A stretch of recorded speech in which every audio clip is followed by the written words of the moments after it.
much too complex. Too complex. Much too complex. Welcome to the BlackTrack, where I do commentary and review on movies with an all-black cast or at least a black lead. It's that Halloween season, so I'm going to be doing not one, but two horror-themed BlackTrack videos. The first of which is 1995's Vampire in Brooklyn, directed by Nightmare on Elm Street creator Wes Craven, and actually originally written by Charlie Murphy, who is Eddie Murphy's brother. Vampire in Brooklyn is a very by-the-numbers tale about a centuries-old vampire named Maximillian, who's on a quest to find the last living descendant of his kind. He gets word that they may be in Brooklyn, and that's all the setup we need to get this movie started. One thing I always liked about Eddie Murphy is that he's not afraid to do different types of movies, and is always willing to take on something that audiences think might be out of his league. What better way to do that than to take on the role of a horror villain and be directed by the guy who created arguably one of the greatest horror villains of all time in Wes Craven. On paper, everything about this movie seems to be on point.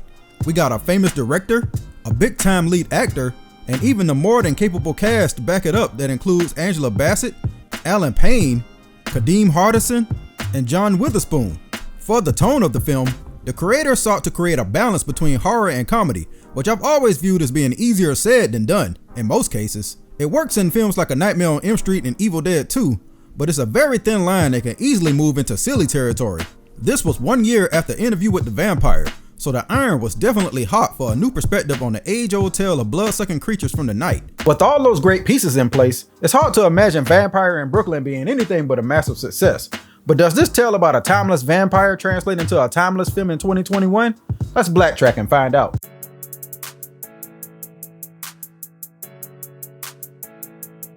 Were there still black and white TVs in circulation in 1995? For some reason I feel like they were long gone by that point. Silas here, played by John Witherspoon, better get himself an upgrade so he and Julius don't have to sit so close to this thing. He can use the insurance money from this giant ship that just crashed through this dock building. Well, somebody's gonna buy me a new TV. 50-inch color. See, now you're talking. Julius takes off because even in an all-black horror movie, we're still gonna act like black people. But Silas investigates because if nobody does, it's gonna be a short movie. He doesn't get very deep into it before realizing that the entire crew is dead, with all of their necks bleeding. The only thing alive on this thing is this wolf that makes use of that Michael Jackson transformation effect he used in Moonwalker. Jesus, Mary and JoJo. Yeah, if you can't tell by now with lines like that, this isn't starting out as one of John Witherspoon's funniest roles. As a matter of fact, the comedians are the least funniest people in this movie. The funniest award goes to Kadeem Hardison, believe it or not, who plays Julius. I don't think it was written that way. I think he just went all out on his delivery. He's a numbers runner, which is something I can't believe even still existed in 1995. And typical of a numbers runner, he of course owes people money. Looks like he's out of options, and he's a few seconds away from death before Barry White's vegan little brother steps on the scene. You like my outfit? It has pockets. Look at this design. They put zero effort into this. You can see the line where the wig begins and everything. He seriously does look like a skinny Barry White, although Eddie said he looked more like Nick Ashford. I can see both. I understand that they were going for a more gothic looking vampire, kind of like Dracula, but if you already went through the trouble of modernizing the location, why not modernize the vampire also? They could have ditched the hair and used one of the suits from the movie Boomerang and it would have worked just the same. I think part of the problem with this movie's comedy is the fact that it makes use of puns. I think it's a given now that if a movie relies on puns, it's destined for failure. It's lines like the one where Max rips out this guy's heart that makes it impossible to take serious. Put a little heart into it. Ouch. Ouch! I know that had to hurt more than that. Or how about the line when Julius asks if Max is hungry? I already had to tell you. Because they were, hey. Max has taken a liking to Julius because he needs somebody with low moral standards to do his dirty work during the daytime. See, he's trying to find a specific girl in Brooklyn who also happens to be half vampire. He gives Julius a hit of that work to make sure he's always dependent on Max, and boy, I wonder what was in that. Whatever it was, Julius chases Max around for the rest of the movie for that high. He ain't coming back for Max, he coming back for another hit of the bass. I'll tell you who knows a thing or two about getting high. That's G Money here. Oh, I'm sorry, wrong movie. Alan Payne plays Detective Justice. Damn, another Justice? He works the night shift with his partner Rita, played by Angela Bassett. Speaking of wigs, isn't that the anime Bullock wig from What's Love Got to Do with it? They get the call to go see what went down at the docks and question Silas, but his story is just too unbelievable. Probably because of his delivery. When it got there, son of a bitch turned into a man. Did the flip-flop shit on me. You're not gonna get anywhere with him. Better go investigate yourself, Rita. The cops aren't the only ones interested in the boat. Max comes back with Julius because apparently Max's coffin is still in it.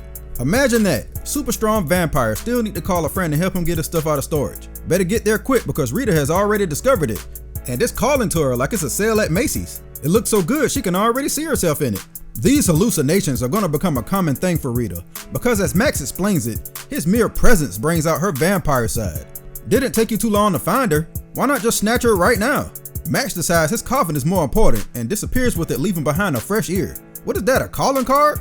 All I keep thinking about is the visual of Max and Julius trying to maneuver that big ass coffin through the boat. You know they was all like, move it to the left, move it to the left, your left. All right, like angle it through the door, angle it through the door. You know what, just put it down. We're making it harder than it has to be. No way they got it out that fast. That seems like a missed opportunity for comedy. Oh, that ear that the cops just found? That's just Julius suffering from the effects of his new vamp blood addiction. It gets progressively worse as the movie goes along, and the makeup for it is far better than any of the other makeup that they use in this movie. It's hilarious watching him react to every single body part that falls off.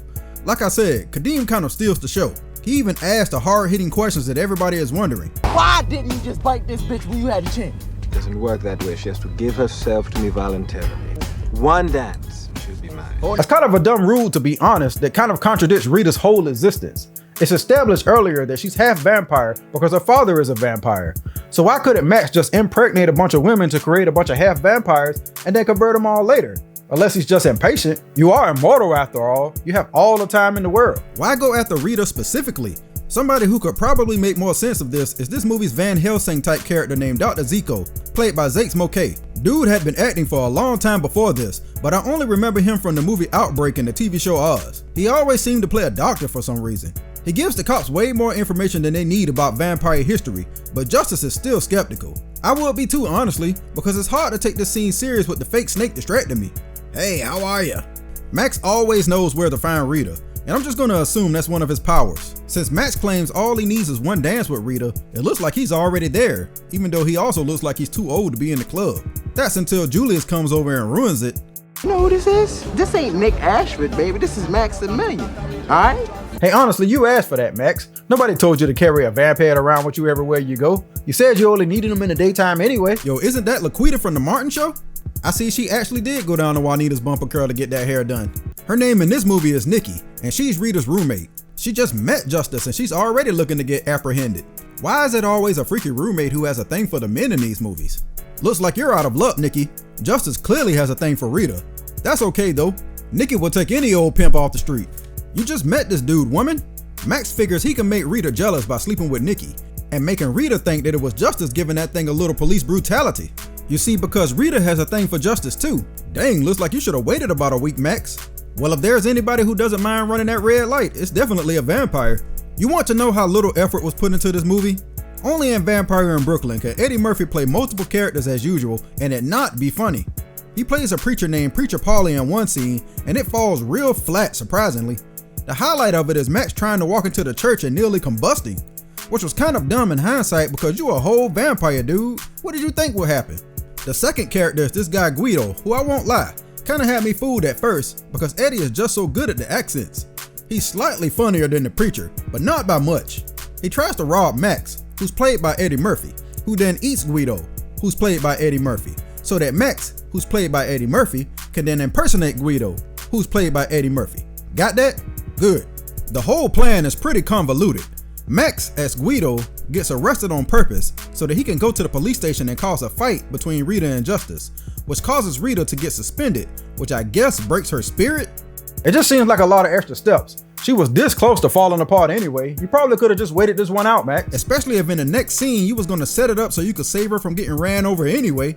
At this point, Julius has done absolutely nothing for Max in the daytime. Despite recognizing him as the old pimp from the club, that's all it takes for Rita to agree to a date with Max. He didn't even offer to take her out somewhere. He invited her straight to the crib. I respect the pimping though. Max finally gets one dance that kind of puts Rita into a trance long enough for him to do his conversion. It's never really explained why he couldn't just bite her anywhere and be done with it without this dance. I'll tell you what though, Rita is a terrible detective because not once did she question how Max's place looked so good despite the exterior looking like this. It was a spell, but she don't know that. So many red flags. Wake up, woman. We lost a whole criminal last night and nobody gives a damn.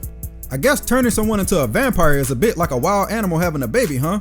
You just turn them loose in the world and hope for the best. The change not only gave Rita a different Tina Turner wig, but it also made her want to get busy. Justice probably didn't envision it going down like this, but shoo it, he'll take it. Rita takes one look at herself being all loose and takes off into the wilderness to feed on small animals instead, I guess. This gift Max gave her seems more like a curse. Speaking of curses, this movie itself could be considered a bit cursed, since a few bad things happened during the production. The worst of which was a stunt woman who lost her life during a scene in which she was portraying Rita falling from a building onto a crash pad. Something went wrong and she missed the pad, falling to her death. Like most accidental movie deaths, the aftermath was ugly and is yet another blemish on this already problematic movie. I only bring it up now because I assume that scene was supposed to happen somewhere around here, but who knows? Oh, now you want to care what the doc got to say? I told y'all earlier that this dude was only here for exposition dumps. He tells Justice all about Rita's mom, working in the Bermuda Triangle and falling in love with a vampire and everything. He says the only way to stop the transformation is to stop Rita from feeding for the first time. Y'all better hurry up because Max is already setting the table while y'all BSing. You know what, sir? Black lives do matter. And before you say that's offensive and that this woman probably wouldn't have said that, what she actually did say in the movie is so much worse. But I want you to know I understand the Negro people. I understand how you've been chained down by the oppression of white capitalist society. Max wants Rita to try some, but I don't think it's enough seasoning for her, and she takes off to the one place she hopes can save her.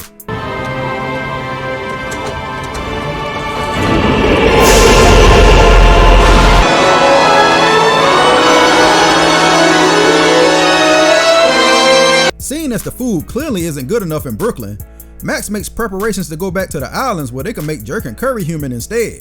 Better hurry up. Justice and Black Van Helsing are here to put an end to this before Max and his fancy place can bring the property values up. Max tells his sidekick to take care of them, and it goes about as well as you thought it would.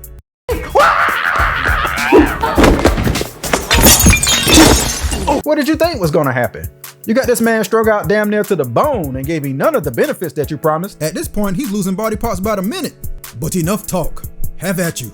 For a dude who seems to have spent his entire life studying vampires, the doc here sure does suck. Max's heart was wide open and you miss?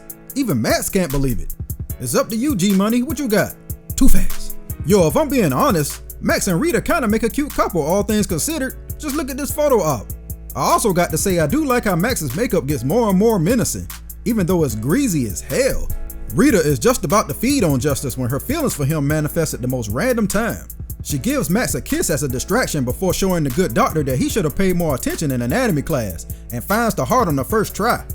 Max is dumbfounded, but honestly, you asked for this. It's 1995, wear a breastplate or something.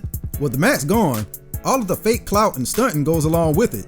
And was this supposed to be how Julius was living before Max? You know what, I take it all back. Becoming a zombie was actually the best thing to happen to this dude. Being in New York though, I bet this place probably cost $3,000 a month in 2021. Not all of the clout is gone, because luckily Julius used real money to buy the limo, so it's his and Silas to do whatever. Max even lost his gold ring. Might as well make use of the one hand you got left, Julius, and rock that.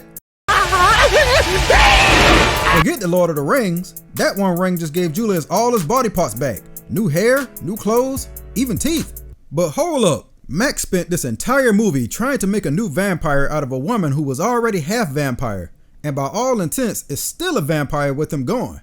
But you telling me all he had to do was give out a bunch of these rings and save himself the trouble? Let's get to the grade.